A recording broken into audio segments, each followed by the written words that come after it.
gente publica. João, Ricardo, todos, Olá, boa uma boa noite, boa noite, tarde, boa bom dia, tarde, bom dia. bom dia pela ordem decrescente. Eh, Obrigado a todos por terem estado presentes. Vamos aguardar mais um pouco, para as pessoas irem chegando. É realmente, eu sei que temos aqui algumas pessoas também da América Latina, eu vou falando um bocadinho mais devagar, mas para me compreenderem e, e na realidade é um prazer indescritível poder estar aqui e poder discutir estas coisas como o Ricardo e com a Laira. Isto surgiu da minha incapacidade de atender e não saber onde podia mais ajudar uma paciente e poder discutir com estas duas pessoas e ter esta possibilidade, esta capacidade, em primeiro lugar com o Ricardo, que na realidade é um amigo quase praticamente há 30 anos e que temos em conjunto uma pessoa que todos nós os três amamos e gostamos muito, que é o Dr. Hélio Reto, e que nos permitiu este contacto. O Ricardo, felizmente, abriu-nos as portas a mim e aos colegas que trabalham na minha unidade de endometriose para poder estarmos presentes e podermos ter uma parceria muito construtiva, muito interessante em termos de debates e todas as questões ligadas a este campo da endometriose. E surgiu de um pedido meu de ajuda de uma doente que encaminhei para a Lara, que está junto comigo em Lisboa, que me disse: João, eu não sei o que é que esta paciente tem, como tu não viste nada numa cirurgia, eu vou pedir ao Ricardo para me ajudar. Eu já conheço o Ricardo e isto depois foi uma bola de neve e nós estamos aqui esta noite e agradeço toda esta iniciativa da Lara, que reativou uma coisa que se chama conversas com especialistas. Foi algo que há cerca de 2 anos atrás, em tempos muito complicados para todo o mundo, com a pandemia, nós ficámos confinados e a Lara não desistiu e chamou-me cá em Lisboa, em Portugal, para podermos estar, debater alguns temas, para não estarmos isolados, para entrarmos nesta nova realidade que é comunicarmos por este meio de videoconferência online, o que é que vocês queiram chamar, mas foi uma oportunidade muito interessante, fizemos umas sessões muito interessantes, algo muito construtivo, e hoje estamos aqui tentando reativar alguma coisa e acho que pode ser um bom exemplo para o futuro, porque realmente este tipo de reuniões e este tipo de iniciativas vem na realidade para ficar.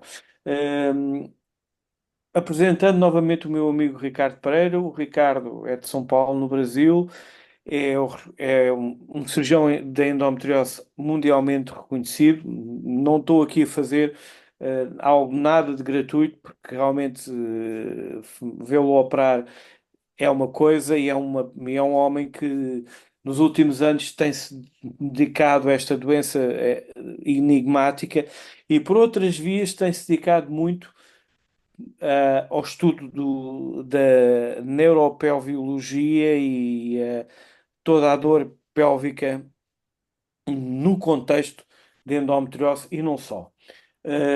O Ricardo é o responsável do Centro de Endometriose do Hospital Santa Joana, eh, em São Paulo, no Brasil, que é só mais, nada menos que a maior maternidade do Brasil e é uma pessoa com todas as capacidades e com toda a capacidade de empreendimento e de investimento, de investigação da endometriose e algo que não só para além de um trabalho cirúrgico que ele tem e todos os que os cirúrgicos têm, tem algo também muito interessante que é olhar para o futuro e olhar para novas vias de desenvolvimento de investigação desta doença. Eu próprio para mim próprio lançou um desafio este ano em que eu tive que procurar, porque realmente é uma mente, como eu digo, muito brilhante e em movimento. A Lara é a pessoa que estamos aqui presentes, não tem palavras, é uma pessoa que que me tem ajudado em muitas pacientes com algumas patologias, nomeadamente o pavimento pélvico, a incontinência e prolapsos também em disfunções sexuais. E se dedica muito a esta área da endometriose, e eu só posso agradecer por estar aqui presente e estar aqui convosco aqui a debater este tema. Eh, eu, neste momento, eh, podíamos dar início à reunião. Laira, se quiseres, podes pedir às pessoas, não sei, que estão na sala, se quiserem pôr no chat algum tipo de pergunta. Eu sei que a inscrição é através do teu site, mas se tiveres algum link que possas partilhar, que eu possa partilhar com algumas pessoas online, também te agradecia. Ricardo, Laira, vamos a isto. Ricardo, João, é um prazer estar Olá, aqui com vocês mais uma vez. E acho que eu concordo com você, João. Podíamos reativar essas conversas, porque o online é uma coisa que veio com a pandemia e acho que é muito bem-vindo a gente poder estar. Hoje eu estou em Hong Kong, vocês em Portugal, Brasil, temos América Latina, e acho que é muito bom essa troca, essa conversa. E todo mundo sabe o apreço e a admiração que eu tenho pelo Dr. Ricardo Pereira, que é meu mestre desde a faculdade. Aprendo com ele sempre, sempre, cada vez mais, e poder ter essa troca de experiência.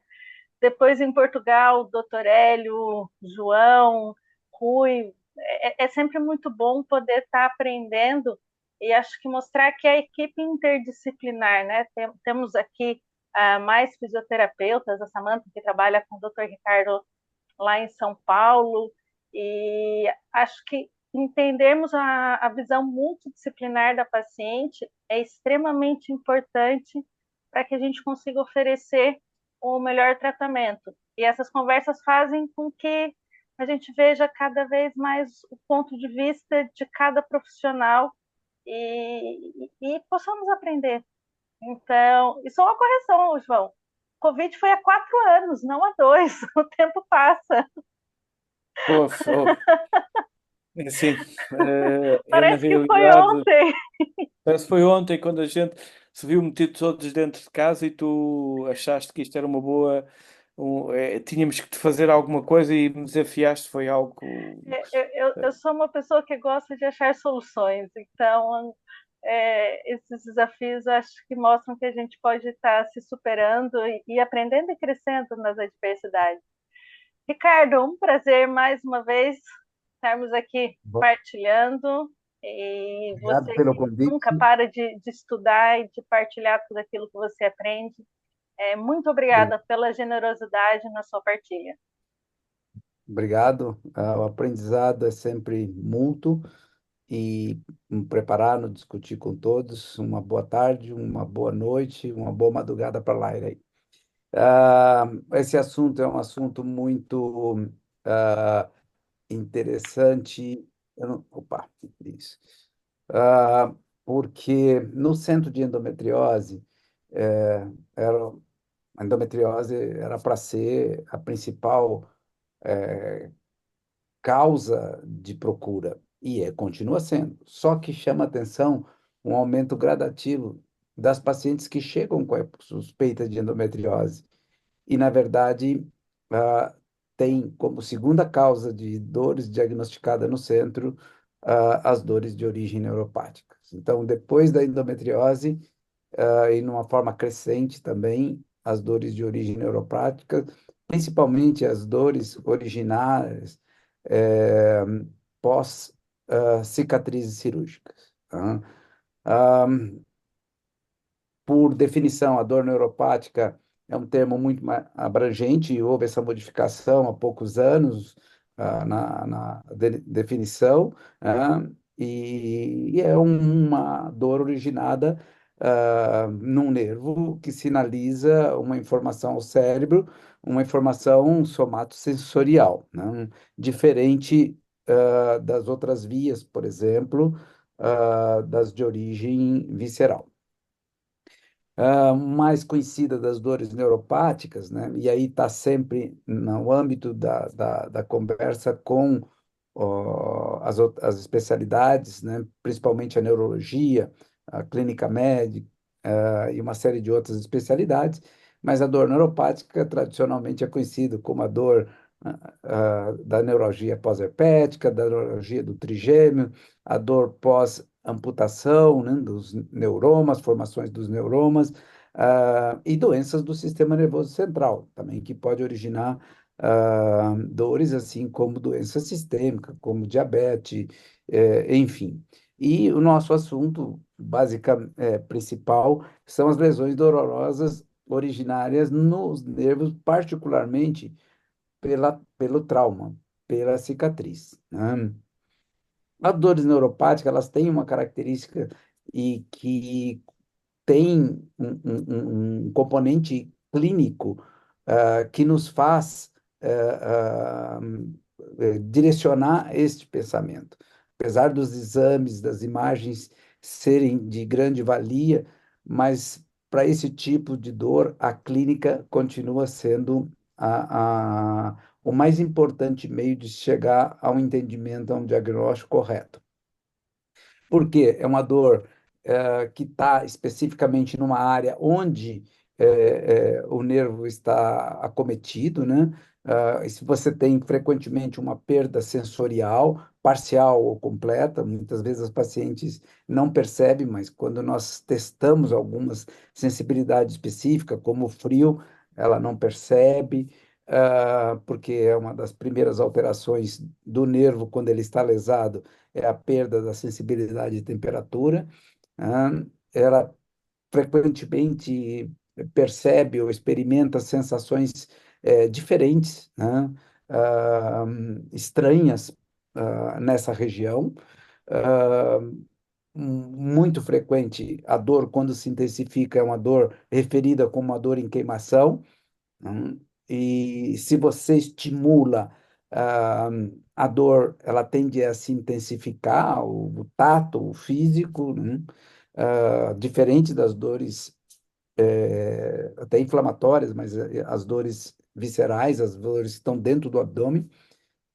E uma das características interessantes é que essas dores, quando elas são estimuladas e elas começam a...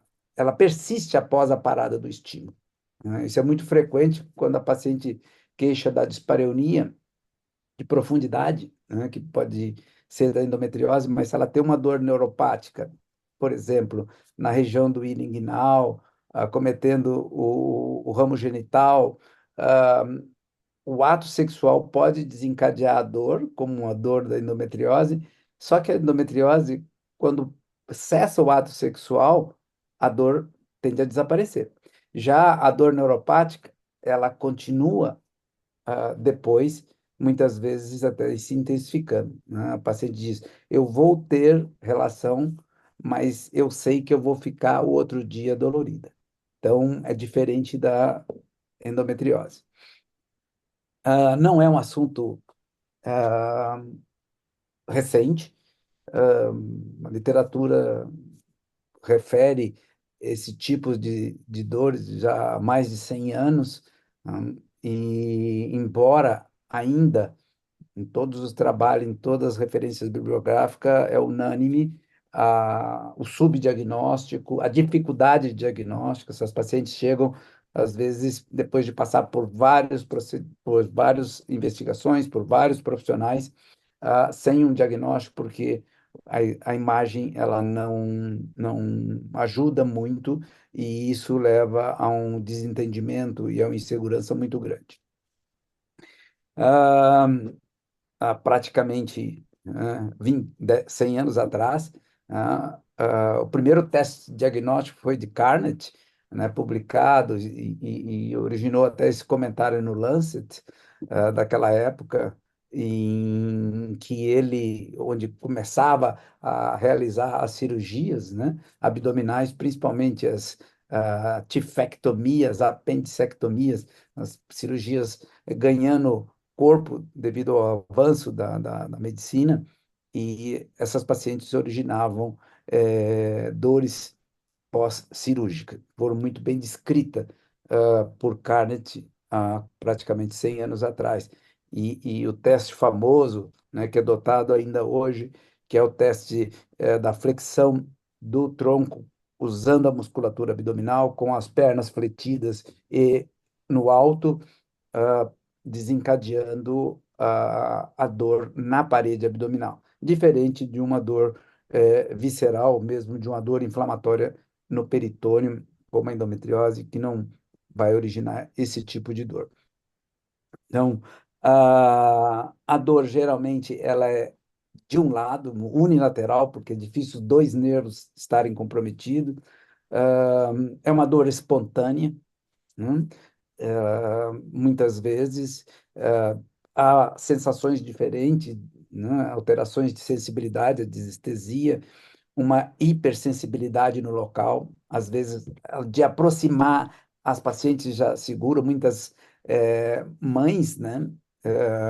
Elas, os filhos aproximam, ela já coloca a mão segurando para não encostar no abdômen, porque o abdômen está sempre muito sensível ao toque, ao contato com a mesa, ah, enfim, a perda sensorial, a gente já falou, e em alguns casos mais intensos, você pode ter um déficit motor, né? Aí elas dizem, olha, esse lado está muito inchado, e elas sentem uma hipotonia da musculatura, devido ao déficit motor decorrente da neuropatia.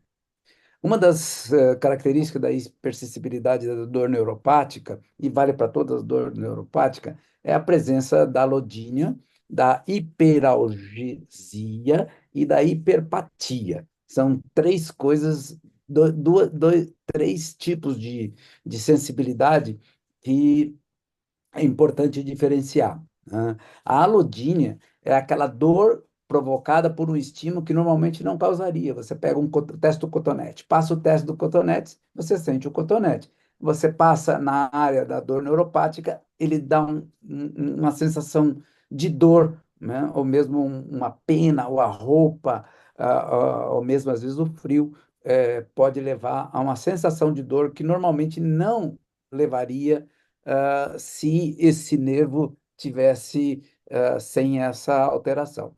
A hiperalgesia é uma resposta aumentada de dor provocada por um estímulo que normalmente não causaria a dor, né? Ah, então, a hiperalgesia você estimula, não era para causar, mas você já desencadeia a dor, um pequeno estímulo, né? A hiperpatia é aquela paciente que está muito bem, de repente ela se contrai e paralisa, né? Até na frente das pessoas, às vezes no trabalho elas queixam, eu tô, e de repente todo mundo, o que que aconteceu? Ela contrai o abdômen porque veio aquela dor desencadeante explosiva, às vezes de forte intensidade, que é chamada travou, né? Trava o abdômen, ela fica imóvel, isso é hiperpatia. A hiperalgesia é a própria endometriose. Você toca num ponto do nó da endometriose, ela é extremamente doloroso. Você para, ela já diminui. Então, uma espinha é uma hiperalgesia. Uma hiperpatia já é uma descarga no nervo, desencadeando espontaneamente um estímulo forte e, de certa forma, explosivo. Isso acontece porque ele caminha por fibras nervosas diferentes. Eu não vou entrar na questão da parte de ultraestrutura neural, até porque não é meu conhecimento de ser falar sobre esse aspecto das fibras, mas é muito esse slide ele mostra muito bem as diferentes vias por onde caminha as dores, né, a hiperalgesia e também a lodínia, os diferentes estímulos, e aí a gente pode ver uma resposta normal à dor, a lodínia vem antes e a hiperalgesia, o estímulo já vai lá para cima, levando à dor. Isso tudo pelo caminho que vai até a medula, da medula atinge até os centros superiores, fazendo a percepção, a modulação das dores. Eu gosto muito desse slide, ele está publicado, eu dei uma modificada. Ricardo, Ricardo, desculpa, acho que não está a passar os slides. Não estás Nossa, a partilhar. não tá? Não, Eu já tem vários. sim, já a gente estava a pensar que estava a fazer uma introdução, mas já agora, se puderes fazer um rewind, please. E agora, passa? Não, Tá Ah, passando assim. alguns. Laira, tá vendo? não, Ele está Laira, passando o slide, sim. aqui eu não estou O vendo. Ricardo, está passando, sim. acho que então deve ser um problema na internet. Algumas pessoas. é, Flávio, Há tá algumas vendo, pessoas que não estão Flávio? vendo. Até ver com a minha Estou vendo tela, o slide, desculpa. sim. Estou Ok, vendo, sim. ok, Aqui tá passando para mim. está bem, ok, obrigado. Então é com a minha tela. Peço desculpa. Então continua, Ricardo. Tá Então tá passando sim, bom. Ricardo. Estava em dor neuropática e tinha um nervo.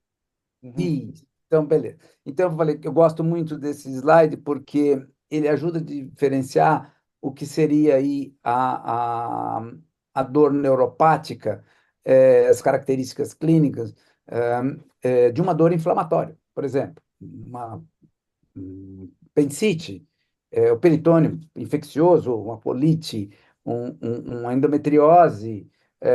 A dor neuropática é uma dor espontânea no local afetado, sempre, e não diferencia muito porque outras dores também, mesmo inflamatórias.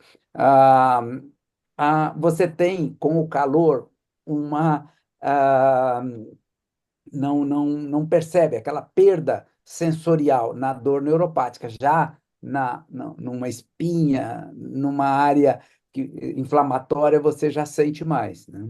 A alodina, o frio, né? Você coloca o gelo na área, devido a alterações, às anestesia, você pode ter alterações, estímulo de dor, assim como o calor nas dores neuropáticas, diferente das dores inflamatórias. A hiperpatia, a gente já viu, né? É frequente, é aquela paciente que dá aquela estirada. É diferente da endometriose, da apendicite, não vem de repente uma dor. Né? A hiperpatia, ela aparece abruptamente. A sensação continua após cessar o estímulo externo na dor neuropática, o paroxismo, né? De repente está tudo bem, vem de repente a dor. É diferente das dores inflamatórias. A dor em queimação é uma característica, a dor latejante que pulsa, né? Muitas vezes os pacientes dizem ela está pulsando, e sempre no mesmo lugar. E uma das características é a unilateralidade, né?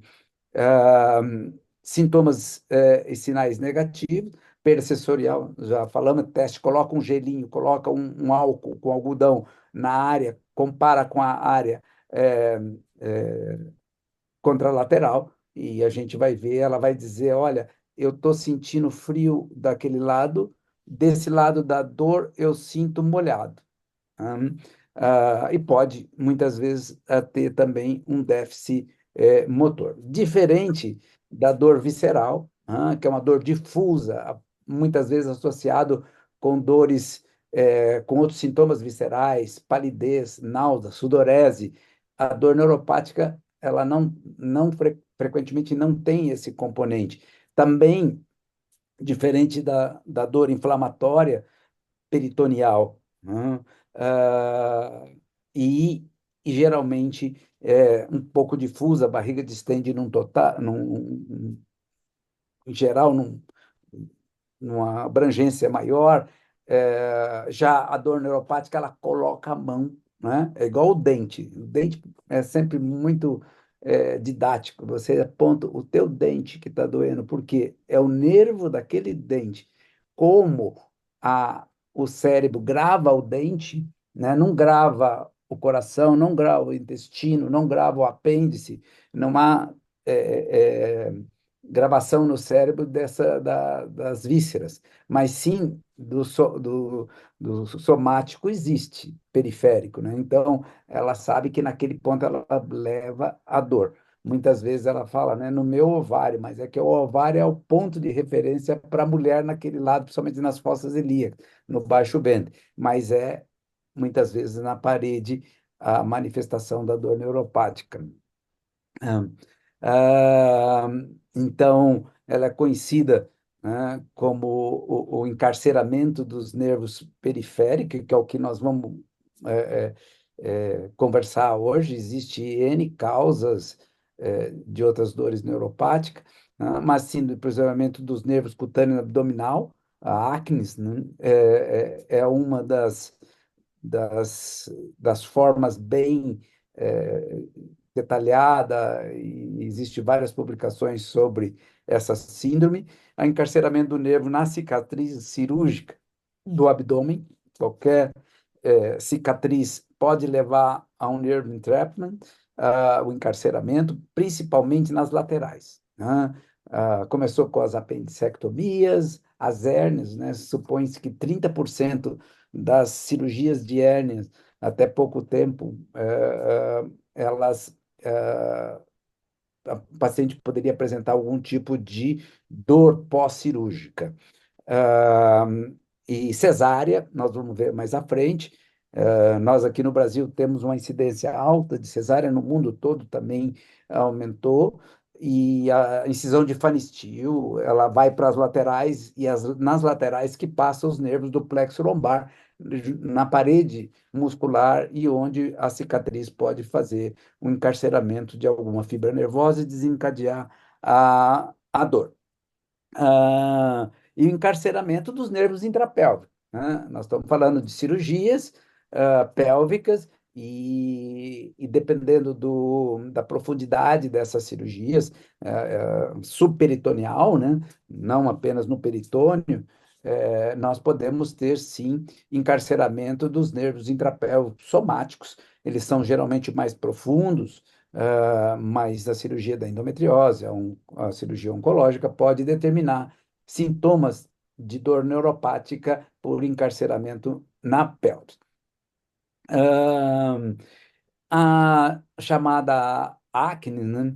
A síndrome de aprisionamento dos nervos cutâneo abdominal, é, ela supõe-se que decorrente de uma fibrose por trauma de movimento, e isso pode acontecer numa gravidez, pode acontecer nos atletas ou nas pessoas que repetem academia, um exercício abdominal muito intenso, e esse processo de deslizamento, de microtrauma, pode, nesse canal que dá para ver aí, eu estou um pouquinho, o meu slide está um pouquinho tampado pela, pelas fotos aqui das pessoas que estão acompanhando, eu não consigo ver direito, mas o slide da direita vocês podem ver, tem uma banda que cobre o nervo que atravessa a parte lateral do reto abdominal. Ele Ricardo, pode ser se você Oi? quiser, você pode mudar a barra das imagens ou para a lateral ou para cima. Você pode carregar a imagem e tirar de cima do seu slide. É que eu sempre, quando eu uso o Zoom, eu perco o mouse, eu não Ah, consigo ok. achar. Então, o Para a meu. gente está vendo normal, eu Não, consigo ver perfeito, vai perfeitamente. dar tranquilo. Então, é justamente nessa perfuração, o nervo cutâneo, principalmente os que vêm dos intercostais, né? Foram descritos, a acne, ele vem do intercostal aqui, e ele perfura num ângulo reto. E nessa dobra, ali forma um processo inflamatório e cria uma fibrose. Então, os movimentos do abdômen, obesidade mórbida, atletas, é, pós-gravidez, o estiramento do abdômen. Nós tivemos um caso muito interessante, que a Laira acompanhou aqui, em que a paciente repetiu nas duas gravidezes. Nós tivemos até que fazer colocar um catéter com um pouco de opioide para poder aliviá-la durante a gravidez.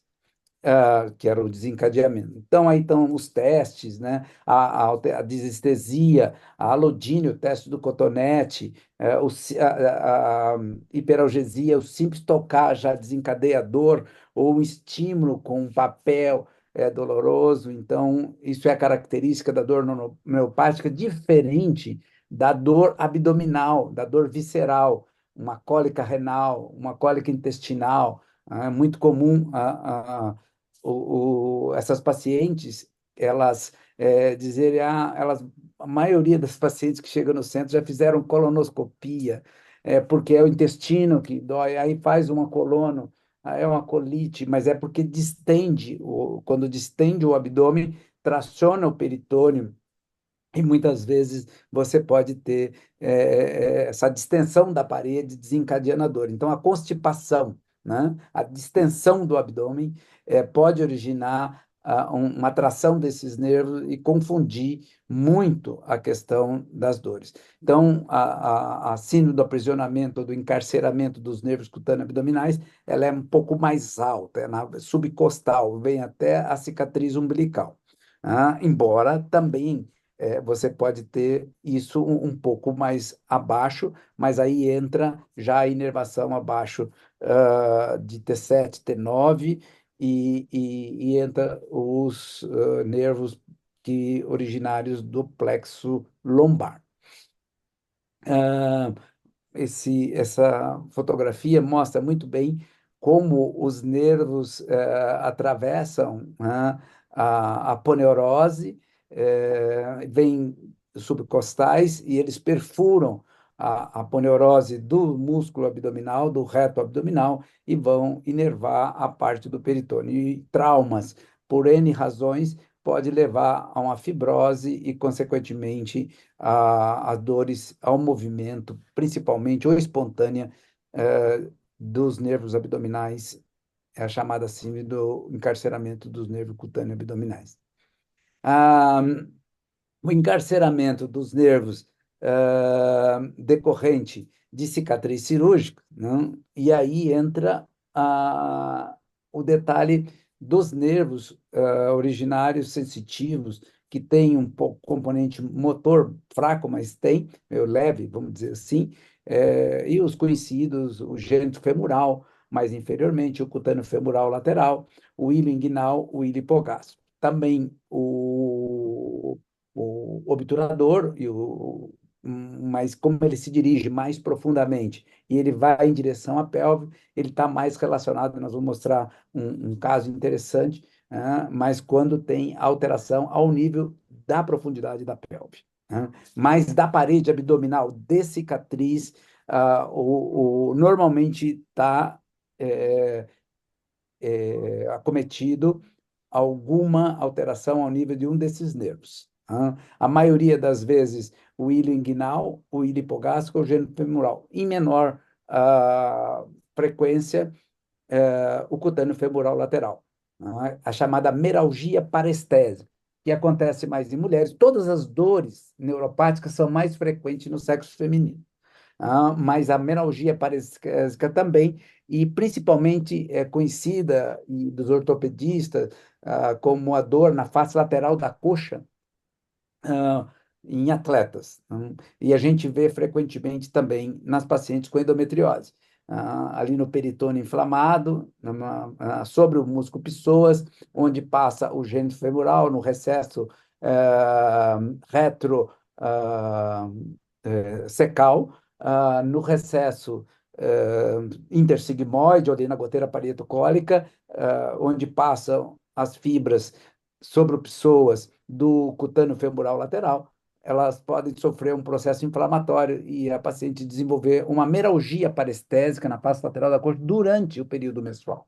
Nós temos vários casos, até casos que vinham em uso de morfina por meralgia parestésica, só que é cíclica, diferente do que nós estamos conversando, que é a cicatriz, que não tem relação direta com o ciclo menstrual, o processo inflamatório do ciclo da ovulação. A dor pós-cirúrgica crônica, ela é bem definida, como porque é normal a paciente sentir dor, uma semana já melhora bastante, em poucas semanas a paciente tem um dolorimento, mas a progressão da ausência da dor cirúrgica, ela é gradativa, e principalmente hoje com a cirurgia minimamente invasiva, isso se tornou um tempo muito curto. Quando ela persiste, né, ou se intensifica depois do ato cirúrgico, ah, é, por 3 ou 6 meses ou mais, nós temos a chamada dor pós-cirúrgica crônica, originada geralmente na cicatriz da cirurgia realizada previamente. É assustador quando a gente faz uma revisão da literatura, quando você vê, né, a gente já sabe, quando faz uma cirurgia torácica, é uma das cirurgias mais dolorosas, porque tem muito nervos intercostal e muitas acabam tendo uma incidência de dor crônica é altíssima, 30, 40%. A de hérnia inguinal pós-reparo, tem trabalhos mostrando, depende do tipo de levantamento, até 30%. Cirurgias de coronária, e aí eu realcei a cesariana, que diz mais respeito à nossa atuação, e tem trabalhos que mostram de 10 a quase 30% de algum tipo de dor pós a realização de uma cesariana. Assim também como pode ter também uma dor neuropática pós uma episiotomia extensa, que pode atingir algum nervos ali dos ramos, ou principalmente da parte do pudendo, quando tem lacerações, e pode ter também uma dor perineal pós a episiotomia. Não vou entrar em detalhes, está na literatura, as vias onde o nervo é lesado, os estímulos que contribuem para que essas sensações cheguem até o cérebro, e percepção, e quais os neurotransmissores que são alterados, e isso tem muito a ver com o tipo de drogas a desenvolver, a combater, são as drogas para combate à dor neuropáticas, conhecida por todos nós, e elas agem justamente nessas fibras, nesses neurotransmissores, e têm um resultado melhor do que os analgésicos comuns. É muito importante ter em mente esse diagrama, ah, que são os dermátomos, né, dos nervos envolvidos no que a gente está falando, que são as dores, principalmente as dores agora do baixo ventre, né? Então, aonde o dermátomo do ilho hipogástrico, do ilho inguinal, do gênero femoral, até onde vai os ramos desses nervos, né? E do cutâneo femoral lateral também, né? Tanto a representação na parte do baixo ventre, como na face anterior lateral da coxa, como também nos genitais. Aí tem as representações, e é fácil imaginar, quando se entende a anatomia, o porquê desses nervos terem as manifestações nestas regiões representativas da sua inervação. Ah, isso. Aqui vocês podem ver, é uma peritonectomia, uma cirurgia de um grande cirurgião, um amigo nosso, que está sempre com a gente, doutor Arnaldo Ruiz, onde vocês podem ver ali a peritonectomia e toda a inervação do plexo lombar e também do subcostal, né? Onde passa os nervos. Aí nós temos o que é mais importante para nossas dores, pós-incisões abdominais baixas, o gênito femoral, que passa ali rente paralelo externamente à artéria ilíaca externa, o cutâneo femoral lateral, que já vem margeando o psoas, às vezes um pouquinho acima, já pegando um pouquinho do quadrado lombar, e logo acima o ilho inguinal e, mais superiormente ainda, o nervo ilho inguinal, ilho hipogástrico. Fatores agravantes é muito importante, o aspecto clínico. Essas consultas, elas duram muito tempo. Nós precisamos explorar exaustivamente essas características, né? E quase sempre elas estão todas presentes, né? Elas não suportam roupa apertada. Quando você pergunta, elas dizem: aqui, doutor, olha o que eu uso aqui, uma roupa folgada, uma roupa de seda, um moletom, algo solto. Cinto é difícil. Jeans elas detestam porque apertam e isso desencadeia a hiperalgesia. Sapato alto, né? Muitas referem assim: eu já saio do trabalho, entro no carro, tiro o sapato. E quando eu chego em casa, a primeira coisa que eu faço é tirar o sapato, porque a posição do salto leva ao uso e da movimentação maior do reto abdominal, da musculatura de toda a parede abdominal, principalmente inferior. E isso faz com que traciona os nervos sensitivos, o ilho inguinal, o ilho hipogástrico e o gênero femoral, mas principalmente o ilho hipogástrico e o ilho inguinal. A posição sentada, né? Então, elas vão fazer viagem, elas chegam acabadas. Pergunta: e viagem? Eu já chego destruídas. Elas falam, chegam destruídas, porque no carro ela está sentada, mas ela está equilibrando, ela está usando a musculatura, ela está acionando. E isso por muitas horas, né? E no trabalho, muito tempo sentado, final do dia sempre é mais difícil. Se ela torce o tronco, se move, onde piora as dores, às vezes ela não consegue abaixar. Ah, então, situações em que distende o abdômen, pré-menstrual, menstrual, constipação, exercícios físicos tracionam, é muito importante para desencadear, diferentes das dores viscerais, diferentes, muitas vezes, das dores inflamatórias. Então, são características clínicas que fecham e chegam muito a o diagnóstico, a suposição diagnóstica correta da dor neuropática por encarceramento.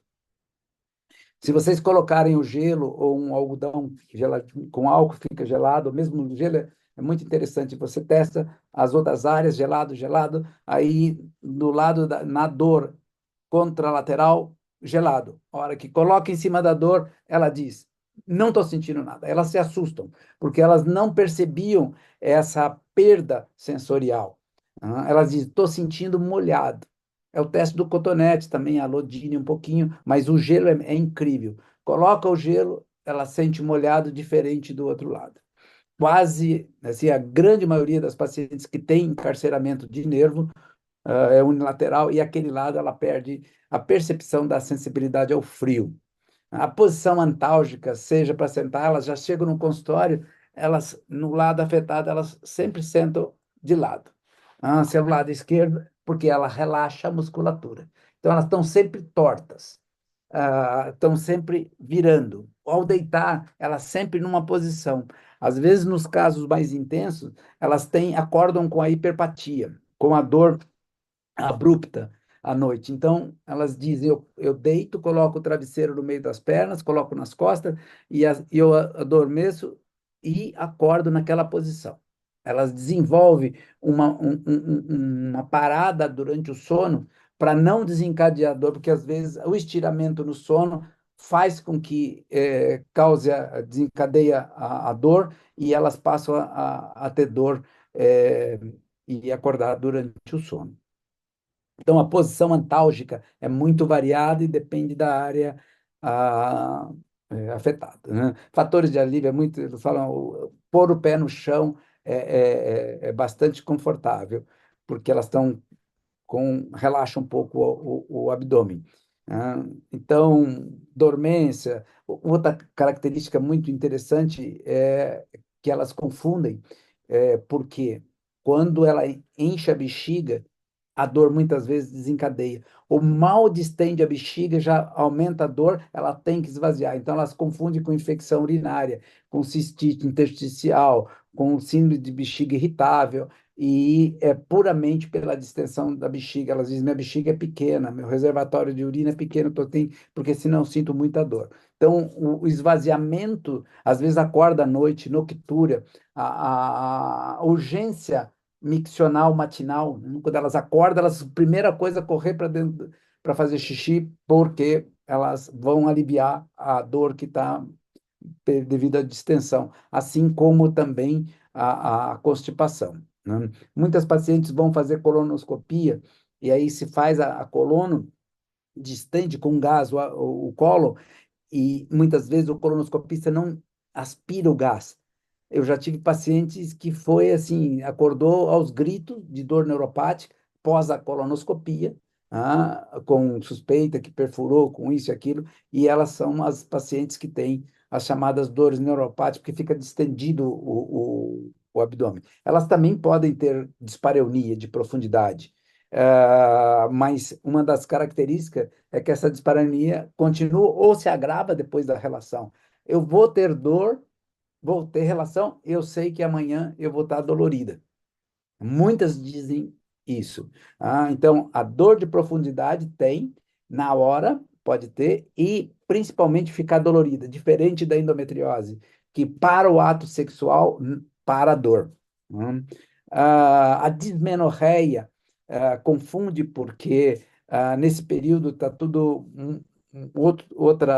outra sensibilidade também devido ao processo inflamatório, muitas vezes, e ela pode intensificar junto com a dismenorreia ah, os sintomas da dor neuropática. Os pontos, aí mais especificamente, é muito difícil, mas geralmente o ilinguinal, ilipogástrico, gênio femoral, é difícil saber exatamente quais os nervos estão envolvidos, porque eles caminham junto. O nervo ilipogástrico e o ilinguinal, eles saem praticamente juntos, caminham, eles vão separar, mais aqui que o ilipogástrico, ele cruza para o meio do abdômen antes, e o inguinal, ele vai até os genitais, né? Então, aí é alguma forma de você palpar as áreas e tentar entender quais os nervos que estão afetados nesse encarceramento. Vamos lá, dobra as duas. Estão ouvindo? Apoiada. Isso, assim. Assim ainda não dói. Não. Agora, tenta manter as duas coxas fletidas, mas os pés no ar. Ai, dói. Hã? Ai, dói. Tenta só levantar o tronco agora. O que você sente? Dói. Tá bom, agora relaxa. Com a mão esquerda, você me mostra o trajeto da dor. Pode esticar a perna, as duas, e mostra onde e com a flexão te doeu.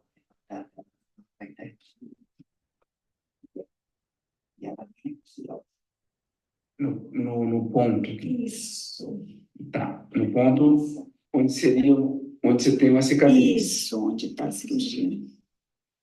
Nesse ponto. Aí é que é o ponto. Aí é que é. Notem que, geralmente, há uma lombalgia ipsilateral, porque caminha em direção à lombar. E tem que tomar muito cuidado na anamnese, porque se você perguntar, ela vai dizer dor lombar. Ela não. Agora, qual o lado que é mais dor? Ela vai dizer o esquerdo, a lombar esquerda que dói. Não é a direita, porque caminha para o mesmo lado da região lombar. Então, ela tem a dor desde a região lombar, mas principalmente a inguinalgia, né? Muitos trabalhos que você entra, vai ver a inguinalgia esquerda, direita, mas junto ela tem também uma certa lombalgia ipsilateral devido a essa dor neuropática. E é muito interessante porque quando você faz, e uma das formas de fazer o diagnóstico é o bloqueio anestésico, igual eu digo, igual o dente. Você vai no dentista e diz, o meu dente da frente, ele está doendo. Se o anestesista for infiltrar o dente ao lado, você vai dizer, não, não é esse dente. Eu estou doendo é esse. Ele sabe, está gravado no cérebro. porque vai anestesiar o dente e vai tirar a dor na hora. Se anestesiou o nervo, tira a dor. Se a dor for uma dor facial, etc., enfim, neuropática por diabetes, por doença autoimune, por síndrome paraneoplásica, não adianta anestesiar que não vai aparecer. Se é uma endometriose, não vai. O bloqueio anestésico do trajeto do nervo é muito importante para o diagnóstico. Então, essa paciente, você faz o bloqueio, ah, anestésico, isso a gente faz no consultório, uma mistura de xilocaína e corticoide, porque o corticoide começa a agir como anti-inflamatório 3, 4, 5 dias depois e dura às vezes meses, tem paciente que passa a não ter mais dor, mas no ato é incrível porque ele tira completamente aquela dor. Ela estava imóvel, ela não conseguia mexer e vamos ver aqui. Vamos lá. Por Isso favor, primeiro depois dobre do as duas bloqueio. pernas na mesa. Isso, as mãos no peito. Agora, deixa as duas pernas no ar, dobrada. Isso. Agora, levanta o tronco. O que que você sente agora? Nada. Nada. E antes, o que que você sentia? Muita dor. E agora nada? Não estou sentindo dor nenhuma, doutor. Perfeito. Muitas pacientes, é inacreditável, porque elas choram. Né? Elas falam, essa minha dor, como pode? Mas é como uma dor de dente. Nós temos que pensar na dor neuropática da parede abdominal como a nossa boca. Só que na boca a gente sabe os dentes que a gente tem, o nariz, os olhos, o ouvido. Nós precisamos entender, e o médico precisa ajudar a entender a inervação da parede abdominal, que muitas vezes pode estar afetada e originando essas dores. O bloqueio, ah, a crista, a espinha ilíaca anterosuperior, 2 centímetros internamente, 2 centímetros inferior. Então, ao nível da espinha ilíaca anterosuperior, é, 2 centímetros medial e inferior mais 2 centímetros, você punciona, passa a pele, dá uma bloqueadinha, ela sente, 5 segundos vai passar, 3 segundos passa. Aí deixo a agulha descer devagarinho, a hora que chega a agulha na aponeurose, que é onde o nervo está subaponeurótico ali, ela já sente o choque. Eu aviso, vai caminhar para baixo ou vai caminhar para as costas. E aí eu injeto, falo, vai doer, 5 segundos passa. E aí injeto, porque o corticoide e a própria anestésico, a primeira ali dói. 5 segundos depois passou, já começa a analgesia. Então, o bloqueio é uma arma fundamental para o diagnóstico correto.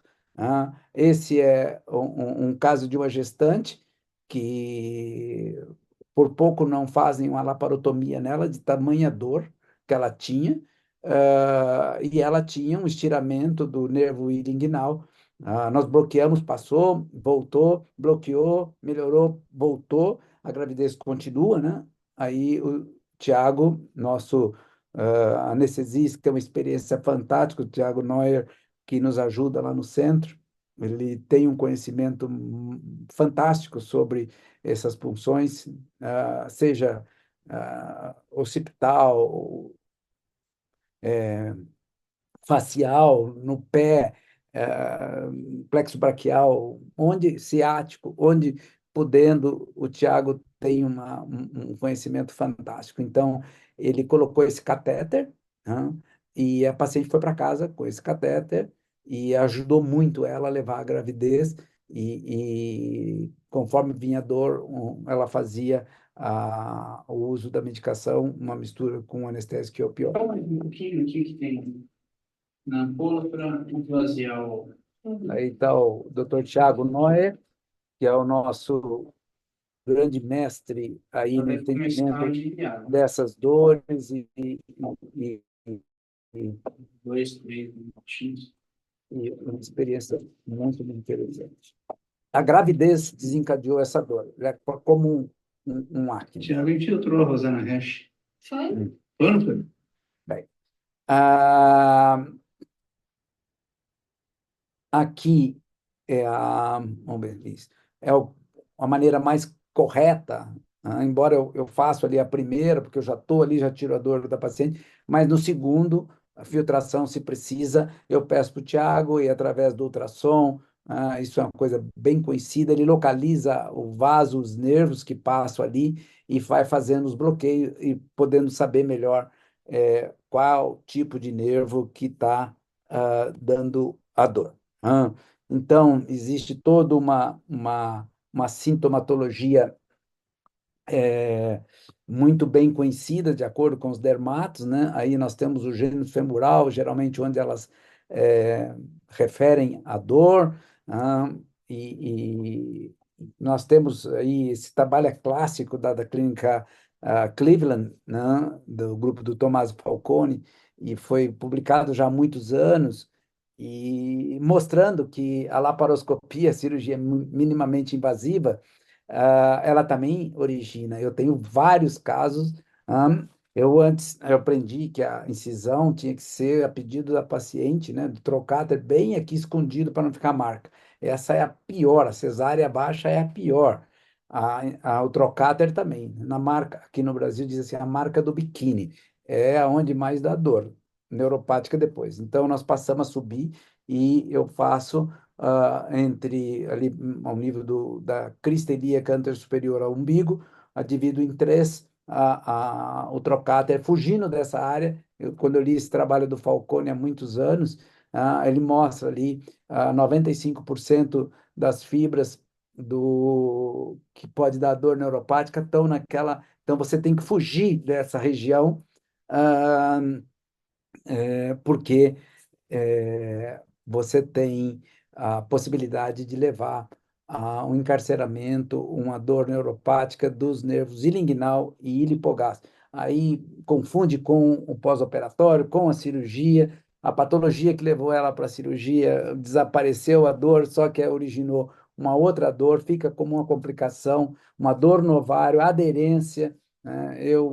Sinceramente, eu nunca consegui entender como a aderência pode causar dor, mas eu consegui entender razoavelmente bem o que o nervo danificado pode causar dor num pós-operatório.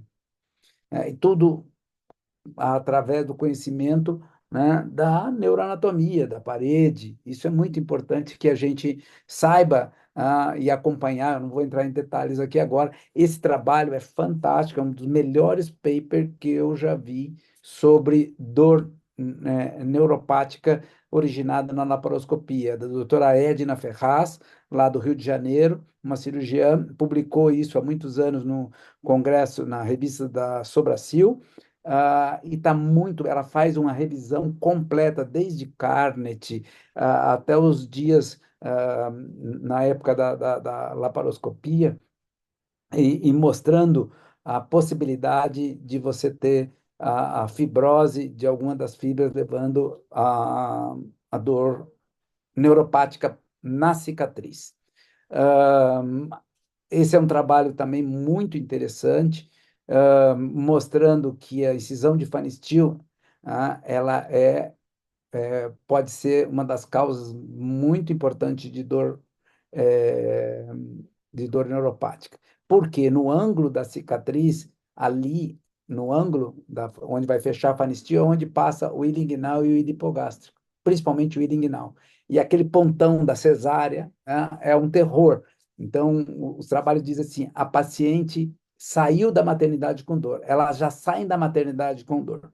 Muitas referem dor e elas ficam lá, né? Foi muito difícil, pós-cesárea, e me doía. Tem várias histórias muito, muito trágicas, assim, de sofrimento mesmo, depois da cesariana. Então, ao fazer a sutura na cesárea, né, é pegar somente o folheto da aponeurose e tomar cuidado, procurar ver, vai encontrar o nervo inguinal, ou mesmo o gênus femoral ali, com muito cuidado, só fechar a aponeurose, não fazer pontos amplos para que isso origina esse tipo de dor, não só imediato, como pós, porque forma uma fibrose e ela pode originar uma dor neuropática.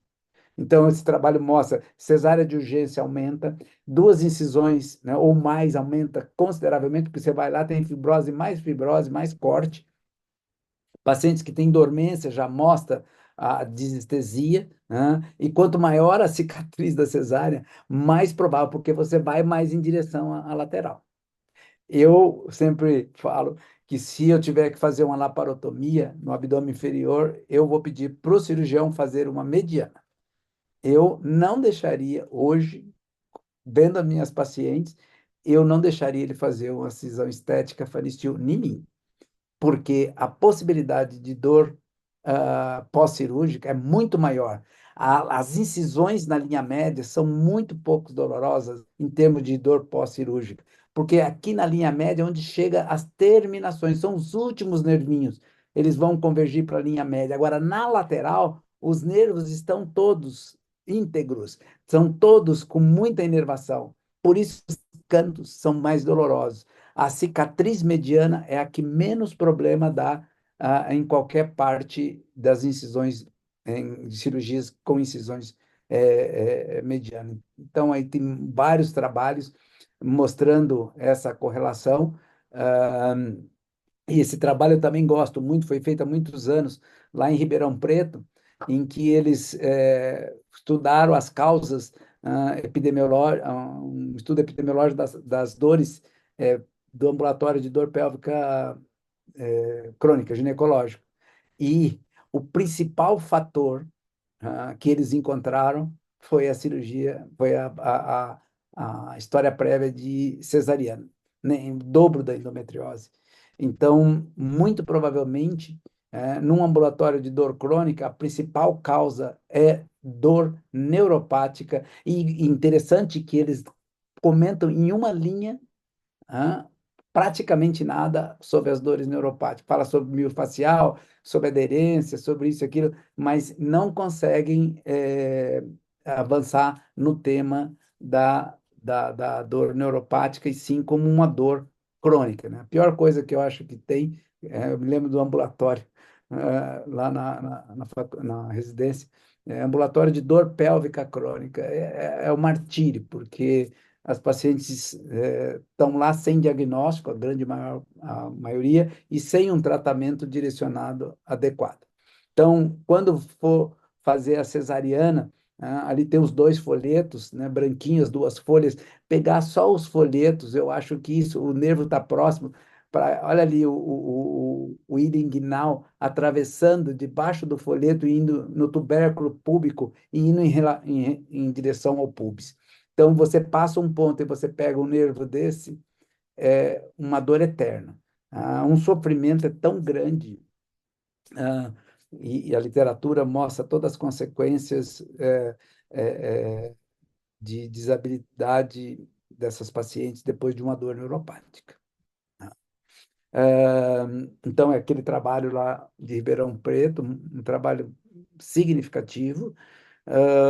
Aqui você pode ver na incisão do trocáter, né? Esse aqui era um trocáter é, é, maior, porque tinha, sei que, eu acho que é um trocáter de 10 ou 12 para algum, apenas para mostrar o nervo sobre o músculo. Dá para ver perfeitamente. Ó. Na lateral, dá para ver o nervo. E, às vezes, um ponto, uma fibrose, pode originar essas dores. Então, o diagnóstico é clínico, basicamente, como diz sempre o Possover, né? É clínico. As imagens servem para afastar outras coisas, tumor, afastar outras patologias, né? Mas o diagnóstico ele tem que ser clínico. Não as pacientes chegam no consultório com uma pilha de exames, elas já passaram por todas, e inclusive o psiquiatra, porque acabam sobrando a causa como fosse uma causa psiquiátrica, uma causa psicológica. Eu nunca vi dor de dente psicológica, eu nunca vi, e eu não entendo as minhas pacientes com dor abdominal como psicológica. O dia que me mostrarem uma dor, um dentista tratando uma dor de dente psicológica, eu vou começar a pensar em tratar o aspecto eh, de origem de dor psicológica. Nós não temos, eu acho que nós não temos esse poder de causar a tamanha sensação. Normalmente nós não temos, né? Como não temos poder de acelerar o coração, não temos de acelerar o intestino, de acelerar o rim, de acelerar a mesma memória, o cérebro, querer fazer coisas. A dor é a mesma coisa. Ah, Então, o bloqueio anestésico ajuda bem e o exame de imagem, principalmente para descartar. E aí eu não vou entrar em detalhes muito, mais para chamar a atenção do problema clínico, que eu acho que é o principal hoje. A gente pode conversar mais à frente, até numa outra com o Tiago, que domina muito bem essa parte, ou outros colegas que estão aí junto com a gente, que pode sugerir, mas os medicamentos vão dos mais leves até morfina. Eu já fui atender paciente em hospital, tomando morfina contínua e feito todos os exames e dor neuropática. Você vai lá, faz um bloqueio, todo mundo vem abaixo, né? Como fosse feito uma sessão, sei lá, de alguma coisa que tirou milagrosamente a dor. Não é simples anestésico, simples em cima do nervo, tira completamente aquela dor. Dura 2, 3 horas, vai voltar depois. Com corticoide também, eu costumo avisar, eu coloco um adesivo de toperma, que é um anestésico, né? Durante 3 dias, anti-inflamatório também eu já passo, e peço repouso, e aí ajuda bastante, né? Mobilização da cicatriz, aí tem várias maneiras, osteopatia, etc., trabalha bem com essa parte. Tem a radiofrequência, crioablação, e, por fim, nos últimos casos, quando não, assim, a gente já tentou de todo, o Tiago tem feito também, vai poder falar, se a gente puder ter uma reunião, sobre a fenolização, né? Fazer a queima do nervo com fenol. Né? Nós temos alguns resultados interessantes, ah, e quando falhou analgésico, não melhorou, ah, ou a infiltração, repetiu a infiltração, fez fenolização, ah, tentou crioablação, são poucos lugares que fazem, mesmo a radiofrequência, tem aqui vários locais que fazem, eu não tenho muito bons resultados também, eh, e a paciente continua desabilitada, aí eu indico a neurectomia, que pode ser feita de forma, dependendo dos casos, até na incisão, né? Abrir a incisão de faristil e lá soltar a fibrose, soltar o nervo, e você fazer a ressutura ali, tentando fazer uma neurólise, que é muito difícil porque está misturado com a fibrose. O resultado é inferior à literatura, ao que compara com a neurectomia tríplice, que é os casos mais graves, eu realizo a secção, né, do ilho inguinal, do ilho hipogástrico, do cutâneo e do gênus femoral através da laparoscopia. Esse caso é um caso muito emblemático, é uma colega médica, ela já sofreu a primeira cirurgia no período neonatal, ela tinha uma obstrução de duodeno, e eles fizeram aquela incisão tradicional que fazia na pediatria, né, a cirurgia, que é aquela transversa alta, então ela tinha cicatriz transversa em todo o abdômen superior. Depois teve várias cirurgias, a barriga dela tem inúmeras cirurgias, uma história de dor crônica abdominal, né? Ela chegou a mim, já estava saindo de uma cirurgia há poucos meses por uma suspeita de uma hérnia de Spiegel, da parede abdominal. Eu achei que poderia, não, não sei se essa hérnia causaria essa dor, a hérnia tem que estar com conteúdo mesmo dentro, encarcerada, mas enfim, ela sofreu várias cirurgias, vocês vão poder ver, e depois de infiltrar o pessoal do Tiago com o André aqui no Einstein fizeram a infiltração, ela continuou com dor e ela melhorava, voltava, depois de muito tempo a gente resolveu fazer a laparoscopia, mas era tanta cicatriz que a gente não conseguia entrar no abdômen. Então nós fizemos uma dissecção subperitoneal. Você vai por baixo do peritônio, e por cima do músculo. Por cima do peritônio, não do músculo. Porque é só aderência, ela tinha aderência em todo o abdômen. Então, a gente vai por cima, ali está nós podemos ver a identificação dos nervos do plexo, do plexo lombar. Aí está provavelmente o ilho inguinal. A gente faz a neurectomia, a chamada tríplice neurectomia. Esse é o cutâneo femoral lateral. É um nervo muito sensitivo. Eu não faço a neurectomia e ele não tem tanta importância na parede. O gênito femoral está lateral à artéria ilíaca externa. Ele é seccionado antes da bifurcação do ramo femoral e do ramo genital. E aí, provavelmente, o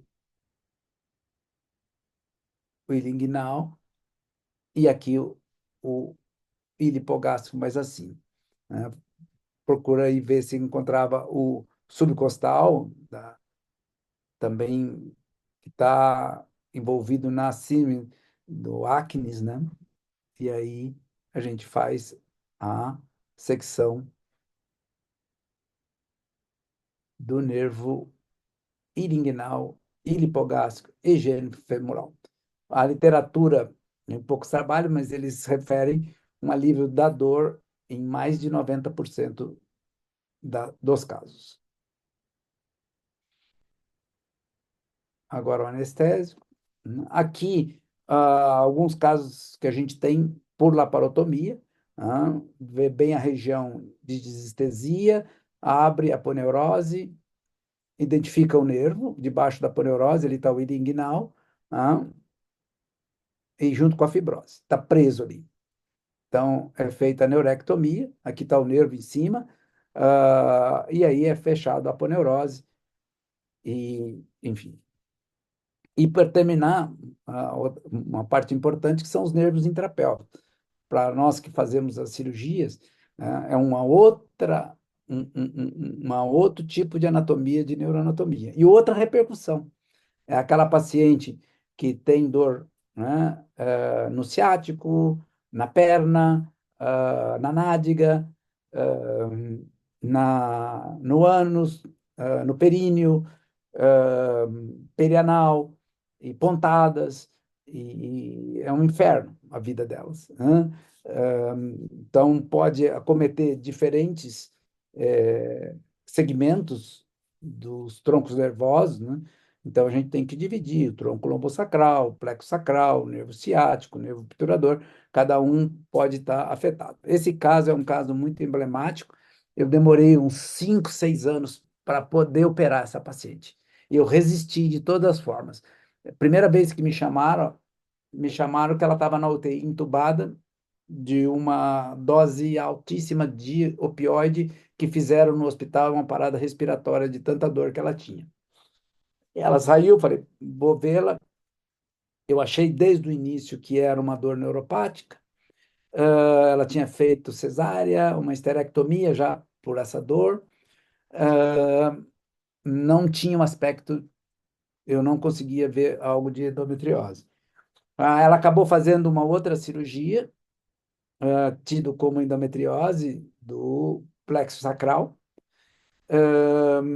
e formou-se uma dor, né? Originou-se, melhor dizendo, uma dor muito grande no membro inferior direito, ao ponto dela não conseguir caminhar com as suas próprias pernas. Ela passou a usar uma bengala e amparada, porque ela não conseguia caminhar de tanta dor na perna direita.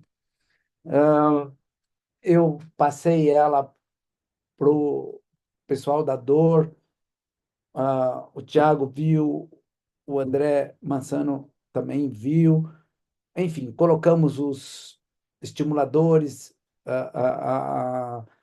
melhorou um pouco, mas ela continuou dor, ela teve continuou com o uso de opioide, muito difícil, e ela cismava que era endometriose, enfim, ela me pressionou, e eu fui fazer uma laparoscopia, ela Ricardo, já, só uma coisa. Qual a idade da paciente? opa, ela deve ter, quando ela chegou a mim, uns 35, Ok, obrigada. 38, já com oforectomia, esterectomia, enfim. Aí eu falei, vou fazer a laparoscopia. E aí fiz a laparoscopia e olha o que nós encontramos.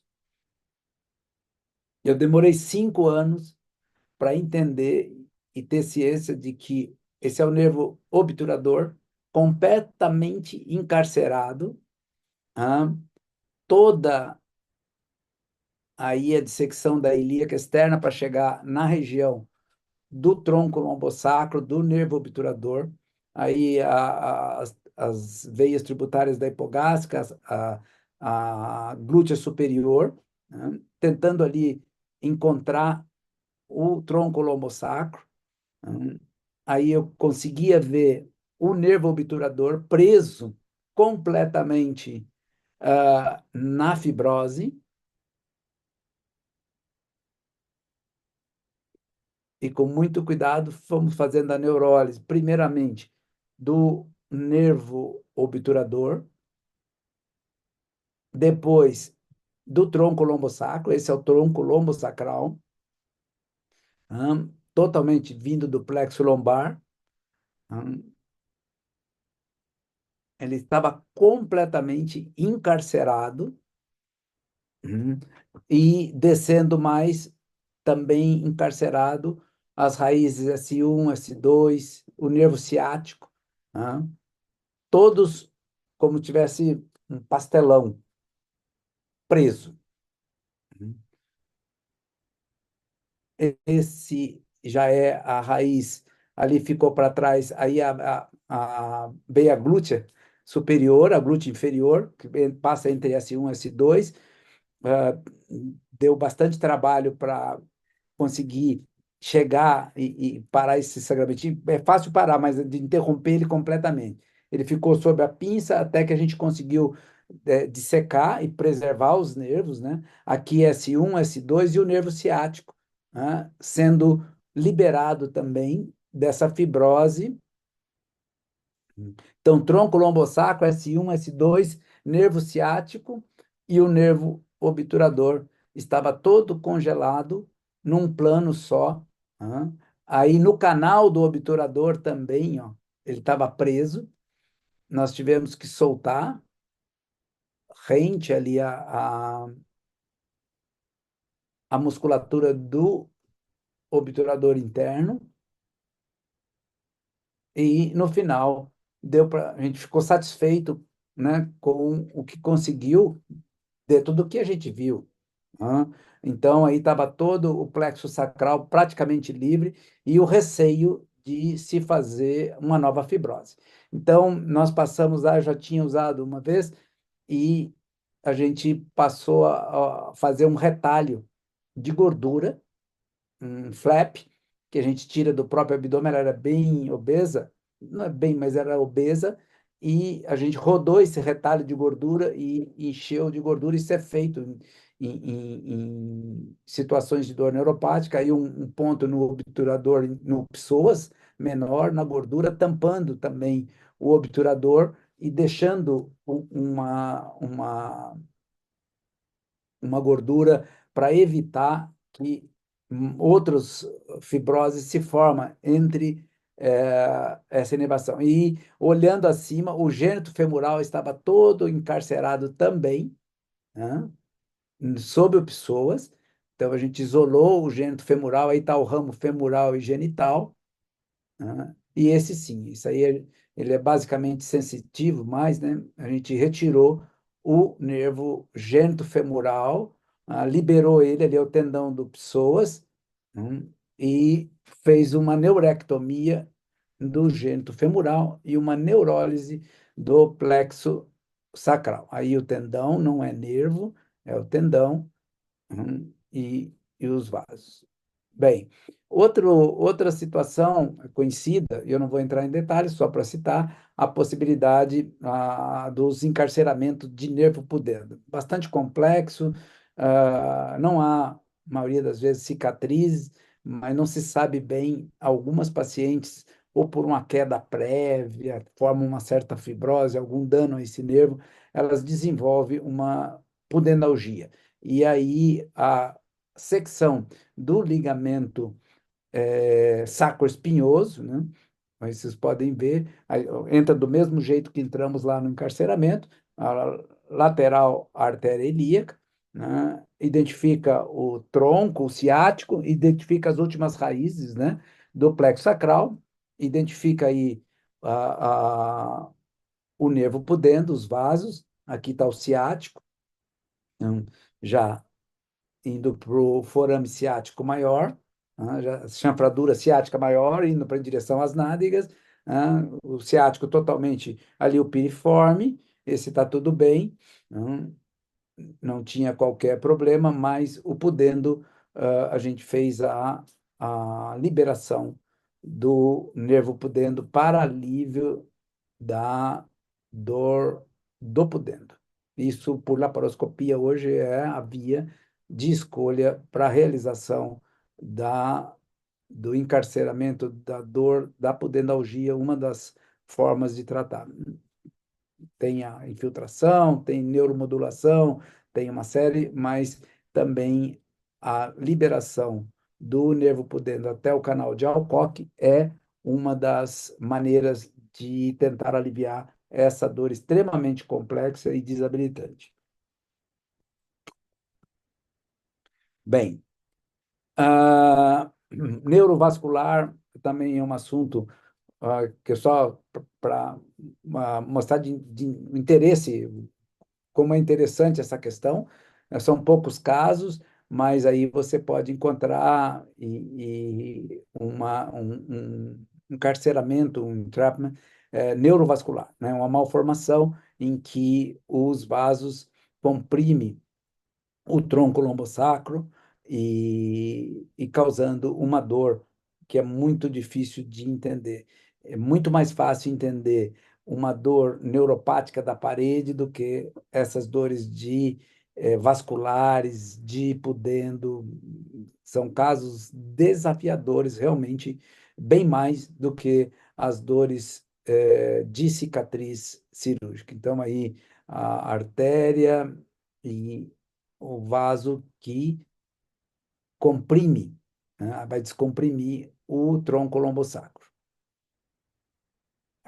Aí, que é o vascular encarceramento.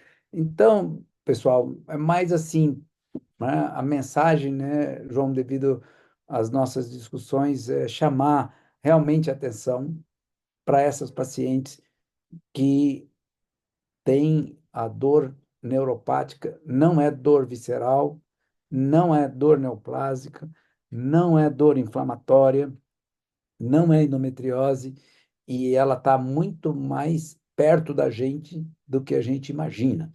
Ela está muito mais para fora, chamando a atenção do que se escondendo, como uma dor visceral, uma dor que tenha relação com outra situação. Então, é um assunto que me interessa muito, acho que interessa a todos, e eu acho que a gente pode, se há tempo, fazer responder alguma pergunta, se der, e trocar algumas ideias aí. Ricardo, mais uma vez, é sempre gratificante continuar aprendendo e continuar revendo. Obrigada por essa partilha. Eu acho interessante observar a cara do João quando você mostra algumas imagens cirúrgicas. Ele fica ali todo admirado. Olha, eu amo duas coisas. Eu só te posso agradecer mais uma vez. Eu acho que você faz coisas que se calhar nem Deus sabia que podiam-se fazer. Isto é mesmo assim que já te viu operar ao vivo e ver estas coisas é como um reviver. E amanhã de manhã tenho uma cesariana. Eu acho que não sei o que é que vou fazer porque realmente vou ter dor. E isto é algo que nós estamos aqui a discutir e na realidade foi excelente, foi muito bom mesmo. E temos aqui algum tempo para gerir aqui uma pequena discussão, se as pessoas ainda com certeza quiserem participar. Laira, queres tu discutir, queres gerir esta parte da discussão? Tens aí aqui algumas Posso. mensagens Te- no chat. Temos aqui algumas perguntas, mas se me permitem, eu gostaria de começar por mim. O diagnóstico primordialmente é clínico, certo? Correto. E acho que essa parte é a mais importante, porque um bom diagnóstico clínico, e isso é uma das coisas que eu tenho tentado sempre que vou ao Brasil, passar uns 2, 3 dias na clínica com o Dr. Ricardo, que é sempre sensacional e me permite, é ver a avaliação do Dr. Ricardo. As primeiras consultas ou as consultas pós-cirúrgicas é uma coisa que não dá para ser feita em 15, 20 minutos. Uma primeira consulta com o Dr. Ricardo demora 2 horas, 2 horas e meia. A quantidade de perguntas que são necessárias serem feitas para chegar a um diagnóstico clínico, e essas patologias são primordialmente diagnóstico clínico, acho que é uma das coisas que é muito importante que nós, profissionais da saúde, tenhamos essa consciência. Nós temos que ouvir a queixa da paciente. Temos que saber fazer as perguntas corretas, mas temos que ouvir. Colocar tudo em dor psicológica é assumir a nossa dificuldade em entender a paciente e aí jogar para o lado dela.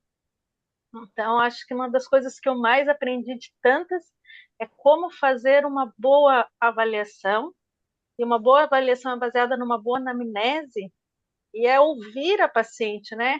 Quando você sente dor, como é a sua dor, se é mais de manhã, se é mais à tarde, a questão da bexiga, né? A bexiga distende e aumenta a dor, aí parece que é uma hiperatividade vesical, uma infecção urinária. É muito, muito importante nós voltarmos a ouvir os pacientes, voltarmos a ter tempo de entender a queixa da paciente, que acho que na minha prática clínica é o que me faz diferenciar uma dor muscular de uma dor nervosa, de uma dor neuropática, que também é diferente, e acho que essa é a primeira questão que a gente põe aqui, é ouvir mais a paciente. Depois eu queria colocar aqui não é um desafio, uma provocação. O que eu tenho visto muito, e que vemos muito, né? Esterectomia. O paciente tem dor, esterectomia. Paciente, por que é que se tira tanto o útero das mulheres como uma solução? Porque nem sempre vai resolver o problema. Será que também, de novo, não é tentar entender melhor e tentarmos achar um diagnóstico mais preciso, porque as pacientes, e tudo isso começou de uma paciente do Dr. João, que veio depois de 3 cirurgias, porque o processo cirúrgico ser oferecido e não uma melhor anamnese para essas pacientes não passarem também, coisa que a gente vê muito lá no centro com o Dr. Ricardo. Elas vêm de 2, 3, 4, às vezes 7, 8 cirurgias e a dor permanece. Depois da segunda, terceira cirurgia, não é preciso sentar, parar antes de oferecer um novo procedimento cirúrgico, ou agora deixar isso para vocês e depois falo do que eu acho do resultado da fisioterapia. Ricardo, Em João. relação em relação a em relação ao caso que nós já há uns tempos atrás discutimos, acho que há uma paciente que fez uma laparotomia e a dor que ela tem é resultado da laparotomia, independentemente que fez ou não esterectomia, se fez uma segunda laparotomia para tirar um quisto do ovário. Aqui a dor dela resultou da lesão que o Ricardo brilhantemente expôs. A indicação da esterectomia foi posta e foi colocada eh, porque clinicamente por alguém que achou por bem, isso não vou discutir porque não podia, não posso, porque não fui eu que estive com a paciente na altura e não posso avaliar. A única coisa que eu te posso dizer, da minha experiência cirúrgica, claramente que as doentes e as pacientes de esterectomia vaginal, independentemente sejam prolapso ou sem prolapso, têm um pós-operatório com menos dor porque não temos e não atingimos estes nervos. Claro, da minha experiência é que nos primeiros dias de uma esterectomia vaginal tem um pós-operatório. No primeiro dia um bocadinho mais doloroso porque andámos ali a seccionar útero-sagrados e por aí adiante, e depois a seguir ficam perfeitamente bem porque não têm incisão abdominal, nem têm aquilo que o Ricardo muito bem mostrou, e que é mesmo a pôr trocares, nós podemos fazer uma lesão nervosa. E isso leva-nos a refletir muito isso do que é que nós, iatrogenicamente, entre aspas, estamos a fazer. E isso é que me leva a pensar que quando nós fazemos uma incisão na pele, na parede abdominal, temos estas lesões. Isto porque é um bocadinho mudar um bocadinho o mindsetting deste tipo de lesões, porque levou, e isto aqui nós todos aprendemos, acho que com os nossos, com aquilo que com os nossos avanços e com os nossos recuos, nós só temos que perceber e estar atentos porque é que não remeter para o grande, por debaixo do tapete e dizer que isto é de causa, como o Ricardo muito bem disse, não há aqui dor de dentes de causa neurológica ou perdão, de causa psicológica, por assim dizer, e na realidade, quando depois deste tempo todo nós começamos a chegar e a perceber que esta doente, tu viste que eu vi, tinha esta lesão e aquilo está lá tudo. Ele mostrou brilhantemente. E depois há aqui outra coisa que eu te posso dizer. As traqueomias têm as suas indicações. Podemos aqui discutir as várias veias, não estou vias de abordagem, qualquer uma delas é fazível e coisa. Mas nós temos que perceber e estar atentos que isto pode acontecer na consequência da nossa intervenção, da nossa atuação, e estar preparados. Isto é só discutir as expectativas e tentar perceber, nunca abandonar os pacientes e perceber o que é que podemos fazer no pós-operatório imediato e depois tardio para tentar resolver isto, que é a solução que nós temos que temos que oferecer. E agora só queria, antes de depois ouvir o Ricardo, só para dizer, porque tudo isto que ele apresentou aqui só resulta de um grande conhecimento de toda a anatomia pélvica e da parede abdominal, como ele explicou. Na realidade, isso faz-me ver como um bocadinho na minha pequena posição e que me leva que se calhar amanhã possa-me estar a ler mais um bocadinho sobre isto e perceber. E realmente nós atuamos clinicamente, mas se calhar devíamos voltar um bocadinho atrás e se calhar só por isso é que o Ricardo tem este conhecimento, porque tem um grande conhecimento da anatomia pélvica e da parede abdominal, como ele nos mostrou nesta brilhante apresentação. Alguém tem? Ricardo? Ricardo? Acho que vocês colocaram. Isso é importante ver o pessoal, quem quer perguntar, né? Algum Uhum. comentário. Tem aqui, se você quiser, eu já coloco as perguntas. Se a ressonância magnética e a eletromiografia são exames complementares para esse diagnóstico.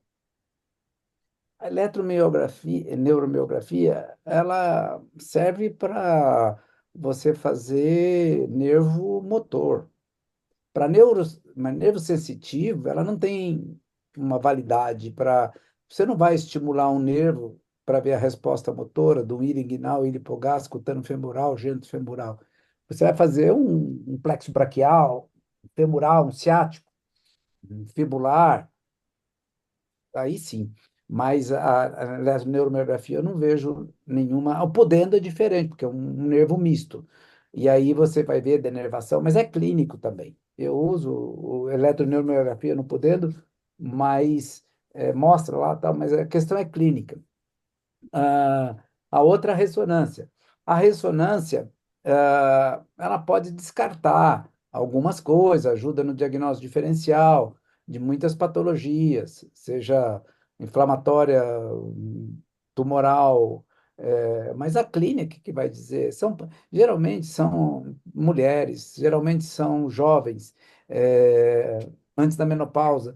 Eu tenho pacientes na menopausa que passaram a vida reprodutiva inteira com dor e estão morrendo na menopausa, de tantas dores, e continua com opioide. é, é, é, é, então, assim, o homem mais comum, não se sabe bem por quê, talvez alguma coisa de gene, um pouco em relação às dores, ou mesmo às cirurgias que sofrem as mulheres diferentes dos homens, mas a hérnia foi o grande pesadelo para as dores neuropáticas nos homens. A apendicectomia tradicional, aquelas incisões paramedianas que se faziam no passado, a incisão de Cocker, né, que é a incisão para colecistectomia, graças à laparoscopia, diminuiu muito, né? Então, mas a mulher é o grande alvo da dor neuropática. É diferente da dor neuropática do idoso, que aí é os neurológicos, etc. Mas essas dores em jovens, mulheres, em abdômen, principalmente abdômen inferior, essas dores que não têm características cíclicas, né? Então, Laira, a clínica mesmo e as imagens servem para descartar outras patologias, é o meu entender. A imagem é mais para descartar e não para dar o diagnóstico, né? A clínica é Não, que ela não vai. vê. Não vê, Elas chegam, exato, não tem como ver. tem uma paciente que tem 10 tomografias, ela está arriscada a ter um câncer por ter feito 10 tomos e continuar fazendo, porque ela chega no pronto-socorro. Hoje, aqui no Brasil, todos os pronto-socorros têm tomografia. Ela passa com dor, tomografia. Passa com dor, toma, porque é rápido, faz. Então, elas repetem tomografia. A ressonância não vê esses nervos. Quem vê melhor é o Tiago, com ultrassom.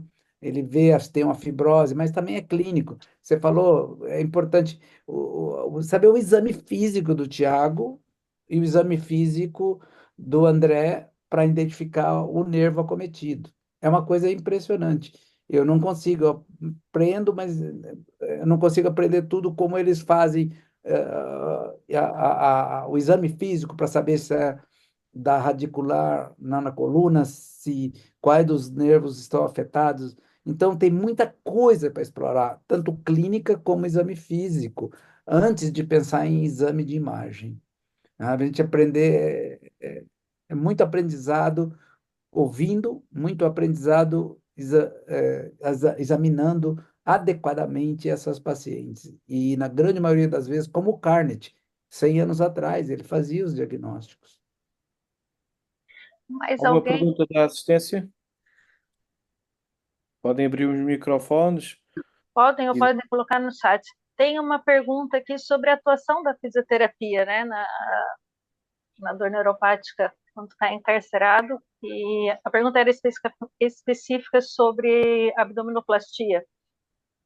Pela minha São duas. experiência, a fisioterapia é, é muito difícil, né? Vendo as cirurgias e entendendo melhor a patologia, com as técnicas da fisioterapia, você conseguir tirar um nervo que está ali preso, bloqueado por uma cicatriz, uma fibrose, eu sinceramente não acho que a fisioterapia seja o tratamento, a primeira opção de tratamento, embora todo mundo sabe que eu sou uma defensora da fisioterapia, do tratamento conservador, mas essas pacientes já estão há tanto tempo com dor, à procura de uma resposta.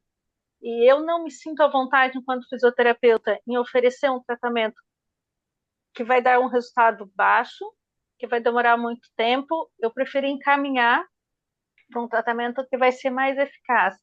Eu não acredito que as técnicas da fisioterapia vão dar resultado nesses casos de encarceramento. Acho que o doutor Ricardo concorda comigo, né? É muito difícil a gente ficar ali mexendo, mexendo, mexendo e achar que nós vamos desencarcerar um nervo, principalmente se é um pós-operatório já de um ano, talvez um pós-operatório imediato poderia ser possível. O que você acha, Ricardo? Ah, vou só fazer um comentário assim um pouquinho mas é um pouco marcante. É a mesma coisa de encaminhar uma dor de dente para o fisioterapeuta. Exato. Não vai adiantar. E pior, vai piorar. O pior. Porque eu tenho dificuldade de tirá-las da fisioterapia, porque naturalmente, se ela está com a dor, se é um outro tipo de dor, ela pode melhorar. Então, como não é feito diagnóstico neuropático, elas voltam na fisioterapia, elas sentem mais dor, elas sentem mais, aí elas sofrem, elas desistem. Elas dizem, eu não vou mais.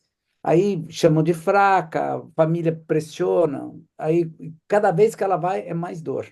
Então, você mexer no nervo, a osteopatia, ah, eu acho que se tem algum valor, a osteopatia, o Mark Possover mesmo, ele preconiza, ele tem, acho que na equipe, alguma questão de osteopatia, me lembro ele trazendo nos meetings osteopata para mobilizar, mas mobilizar, eu gosto muito de ver o Tiago e o André olhando no ultrassom a fibrose ali, a área onde provável, coloca agulha, e infiltra e coloca 100 ml de soro com xilocaína, corticoide, vai dissolvendo aquilo para ver se solta um pouco. O problema é que quanto mais antigo, mais difícil tratar. Quanto mais cedo, mais fácil. Então, é importante identificar na maternidade, principalmente na nossa realidade, e tratar precocemente.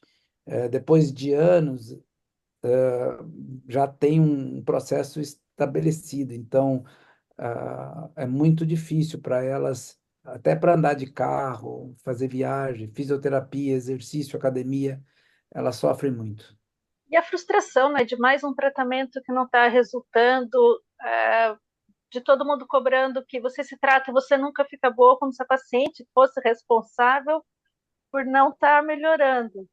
Então, eu concordo, eu acho que a fisioterapia, nesses casos, não tem o benefício que justifique o tratamento. O que é uma intervenção precoce? Uma paciente fez uma cirurgia ou uma pós-cesariana. Qual é o tempo que a gente pode falar, ok, essa dor é do processo cicatricial e a partir de um mês, 2 meses, semanas, essa dor pode ser neuropática e deve ter uma intervenção. A dor neuropática é depois crônica, né? Não, a dor neuropática ela é no momento, pode ser no momento, já na Uhum. maternidade, começa na maternidade. Agora, a considerar uma dor neuropática crônica pós-cirúrgica tem que ter muito variado, 3 a 6 meses ou mais. Agora, se você, eu já tive uma paciente em que eu fiz uma miomectomia, alguma coisa, eu dei um ponto na aponeurose no trocáter. E essa paciente estava desesperada de dor e eu passei a barriga, um abdômen bom e dor no local do trocáter é o ponto. E eu soltei o ponto. Né? Ah, e aliviou no próprio hospital. Mas assim, não é fácil você fazer isso depois de uma cesariana. Não é fácil. Então, porque muitas melhoram também, né? Vai depender da intensidade, tem que ser jogo aberto e avaliar, e se realmente não está dando resultado, tem que mudar o enfoque e encarar, intervir na dor neuropática, mas às vezes você vai interferir demais, desnecessário, então é uma coisa muito subjetiva e muito difícil. É muito difícil. Mas, por exemplo, Sim, diz, desculpa. 3 meses pós uma intervenção cirúrgica, se aquela dor continua, pensamos mais numa dor neuropática do que numa dor do processo cicatricial. Né, aquela história, você pode começar a pensar lá no primeiro dia, no Sim, segundo. Depende. É, Você não vai esperar 3 meses para pensar. Eu vejo, às vezes, eu tenho, às vezes, a Tatiana, que fala, trabalha na maternidade, às vezes ela vê caso lá. E aí é difícil para ela explicar, e inclusive há uma resistência muito grande dos obstetras, porque você fala assim, não, a minha cesárea é perfeita. Eu acho que 99,9% dos obstetras fazem muito bem uma cesariana. Eu já tive encarceramento quando eu fazia cesárea. Me lembro dos casos que eu não sabia o que era. E eu tive pacientes. Mas aí você vê, não, mas é o nervo. Aí ele fala assim, mas eu não fiz errado a cirurgia. Então o médico resiste muito a abrir a mente para essas coisas. E vai dar o analgésico, aí depressão pós-parto, a criança chorando. É sempre acreditado, né? Batata quente na mão, você passa para o outro. Você não fica com ela na tua mão. Então, precisa ser colocado essas coisas abertamente para que a gente abra um pouco mais a mente e possa acompanhar. Pode acontecer, né? Eu já tive laparotomia, cesárea, trocáter, eu tenho frequentemente, eu sempre tomo muito cuidado, eu falo com meus auxiliares, não entra com a pinça para passar o ponto, com cuidado, trocáter, sai, você entra, não entra com a pinça e vai furando o abdômen na força. Tem um buraquinho, passa por ali, o mínimo de trauma ao colocar uma pinça, o trocáter, reposicionar o trocáter no abdômen. Então, para reposicionar, não põe, não fura, não estressa o tecido. Então, assim, cirurgia não pode estressar o tecido, porque, principalmente a parede abdominal, porque você está fazendo fibrose. Muitas pacientes que fazem mamoplastia ficam com dor crônica, porque aqui é cheio de nervo. As pacientes jovens, às vezes, mas é a prótese que não sei. Não, é dor neuropática. Elas trocam prótese, continuam. Volta e meia elas têm hiperpatia, volta e meia elas têm desconforto, elas nunca ficam bem quando elas têm uma dor neuropática pós mamoplastia redutora ou mamoplastia para prótese, ou etc. Então sempre fica uma sequela. Então isso tudo precisa chegar mais aos cirurgiões e eles não terem medo. Uma coisa assim, isso é experiência própria. É, o que eu aprendi. Meus piores casos são pacientes que têm uma cicatriz de dermolipectomia, aquela cicatriz grande. Aí eu falava, mas não faz sentido. A dermolipectomia, ela não entra onde estão os nervos. Eu não falava, mas não faz sentido. Como a dermolipectomia pode causar uma dor neuropática? Se ela trabalha supraaponeurótica. O nervo está infraponeurótico. Bem, aí eu comecei a pensar, enfim, até tive com o Dr. Pelosi lá em New Jersey, e ele sempre interessado com essas coisas, tudo me perguntando, e aqui que você acha que dá? Eu falei, olha, meus piores casos, mas ele mostrou para mim como ele fazia, ele operando lá no consultório, e a gente chegou à conclusão, é que quando faz a aplicatura da aponeurose, você traciona o nervo já encarcerado, então ela tem uma cicatriz prévia, e aí você faz a aplicatura e você piora ou desencadeia uma dor neuropática leve. Então, muito cuidado. As pacientes que têm dor neuropática, eu imploro a elas não realizar dermolipectomia, porque elas vão piorar. E um outro dado, pacientes que vão para uma esterectomia, que vão para uma cirurgia laparoscópica e têm uma dor neuropática leve ou outra, elas têm um pós-operatório ruim. Eu aviso elas. Essa semana nós operamos e ela tem, desde 3 anos atrás, ela tem uma dor neuropática, mas tem endometriose, tinha mioma, adenomiose, e agora nós fizemos a cirurgia dela. E eu avisei, o teu pós-operatório vai ser meio chato, porque distende e vem a dor. Então, isso é muito importante para a gente, porque senão é a cirurgia que está com complicação, é isso, mas não, o pós-operatório de uma paciente de cesárea com dor neuropática, se ela tem da outra cesárea, é um horror. Mesmo não pegando, porque ela vai distender. Se ela faz qualquer coisa, vai piorar. Aí a gente acha que é uma alteração, uma complicação da cirurgia, por causa da dor. Então, eu acho que essa parte da dor pós-cirúrgica, seja ela logo após e persiste ou vira crônica, ela tem que ser mais difundida dentro Uhum. da cirurgia, porque e não há muita resistência, eu noto. Eu já dei duas palestras no maternidade, no Santa Joana, sobre isso. A meu pedido, né? Eu quis levar esse tema, duas palestras. Não consegui me fazer entender. Há uma resistência, assim, né, da ideia, assim, eu fico pensando, que eu me coloco no lugar deles. Tá? Que o cara vai me ensinar a fazer cesariana? Mas não é isso. É ensinar a cuidar de um pós-operatório de cesariana, não. É incisão de Pfannstiel, é dor crônica, está cheio. A literatura está mostrando. Qualquer cirurgia, com o melhor cirurgião, pode dar dor crônica da parede. E nós podemos amenizar isso, minimizar. Então, essa acho que é a mensagem, né, João? Uhum. Bastante importante para que a gente open your mind, né?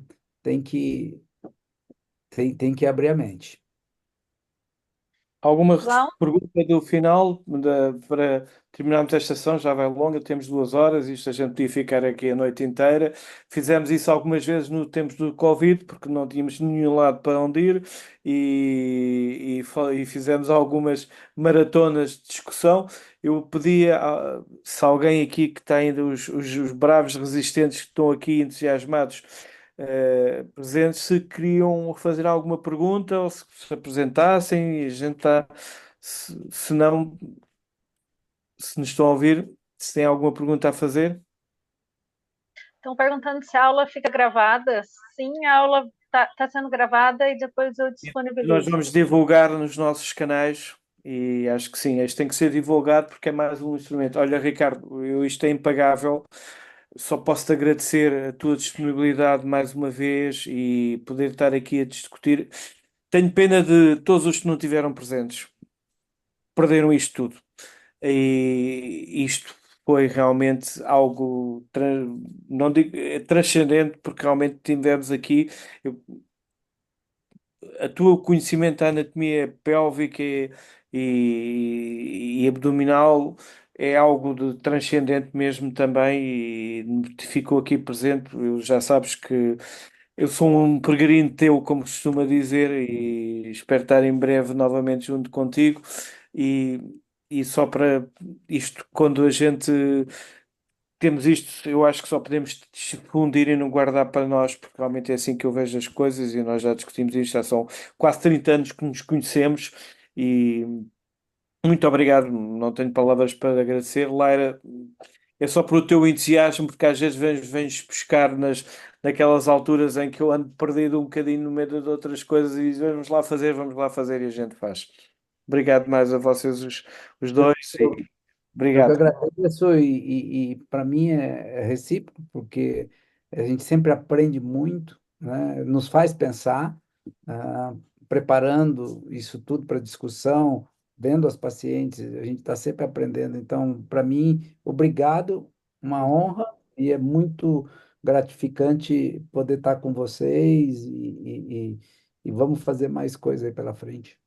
Obrigado, Ricardo. Obrigado, Lara. Obrigado a todos. Obrigada, A obrigada gente, a todos. digamos assim, que a Lara me der a aula gravada que ela gravou, a gente divulga para todos, ok? Obrigado. Obrigado mais uma vez e obrigada pela partilha. E agora eu vou pegar firme com o Thiago para ver se ele também faz. Não é fácil, com 3 filhos e tudo que ele faz, ele ter tempo, Ele mas faz sim. vou pegar firme com ele de novo, porque o trabalho dele também é fantástico e a gente consegue entender o outro lado do tratamento. Ricardo, Obrigado. João, a todos que estão Obrigado. aqui, eu já posso falar Obrigado. bom dia, que para mim já são 6 horas da manhã, para Aqui vocês, são boa 11 da noite. noite. Ok? E agora eu vou preparar para a próxima palestra que eu vou dar amanhã, hoje. Tchau. Tchau, beijinho, Ah, boa noite, bom dia.